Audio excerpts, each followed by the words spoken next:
재산을 탕진했던 사람이 정신을 차리고 새로운 시작을 하려면 제일 먼저 해야 할 일은 빚을 갚는 것입니다. 나는 돈을 먼저 모으고 빚은 이제만 갚겠어 라고 말하면 지혜로운 것은 아니죠. 그는 돈을 벌 때마다 또 모을 때마다 제일 먼저 빚을 갚고 빚을 갚은 다음에 돈을 모아야 되겠죠. 우선순위가 빚을 갚는 겁니다. 히스기야 왕은 개혁을 하고 있습니다. 그의 개혁은 새로운 것을 추구하기보다는 그동안 해야 할 일인데 하지 못했던 일들을 다시 시작하는 겁니다. 그것이 무엇이었냐면 유월절이었습니다. 유월절은 매년 지켰어야 하는데 그것을 지키지 못하고 있던 터에 그는 유월절을 지키기로 합니다. 유월절을 지키지 못했기 때문에 그것을 진행하는 일은 쉬운 일이 아니었습니다.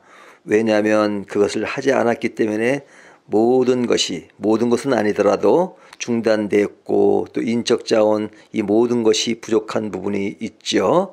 하지만 그는 한 달을 더 연기했습니다. 그 연기도 하나님의 말씀에 근거해서 첫 달이 하지 못할 때 그것을 다음 달로 해서 그 일을 시작한 것을 볼 수 있습니다. 우리도 살다 보면 새로운 변화를 요구할 때가 있습니다. 그럴 때 우리가 새로운 것을 시작하는 것도 중요하지만 그 시작에 앞서서 내가 그동안 해야 할 일을 못한 것이 무엇인지 그것을 알고 그것을 찾아가는 것, 그것이 우선되어야 한다는 생각을 하게 됩니다.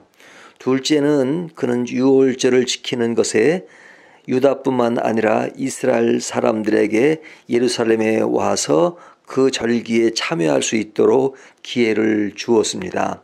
당시 북이스라엘은 아수르에게 망한 상태였습니다. 그들에게 희망을 주고 지금은 너희가 속국이 되어 있지만 그러나 너희가 기회가 있다. 그러니 유월절에 와서 하나님께 제사 드리도록 했습니다. 하지만 그런 그의 개혁에 사람들은 동참하지 않고 그의 이러한 말에 비웃는 사람들이 많았습니다. 그들에게 희망을 선포했지만 그들에게는 소수 사람만 와서 제사를 드렸다 하는 것을 오늘 본문이 이야기하고 있습니다. 우리가 어떤 일을 시작할 때 새롭게 뭘 시작하는 것도 중요하지만 이미 버려진 것들을 다시 찾고 그 일에 동조하는 사람이 많지 않다 할지라도 진리의 문제는 다시 시작하는 것, 이것이 매우 중요합니다. 우리가 넘어지지 말고 가야 하지만 사실은 넘어질 때가 많죠. 넘어질 때 갑자기 나는 것을 생각할 것이 아니라 일단 넘어졌으면 일어나서 그 다음 한 걸음 한 걸음 걷는 것이 중요하겠죠. 우리가 멀리 보는 것도 중요하지만 일단 내 앞에 당장 먼저 해야 될 것이 무엇인가 하는 것을 생각하는 겁니다.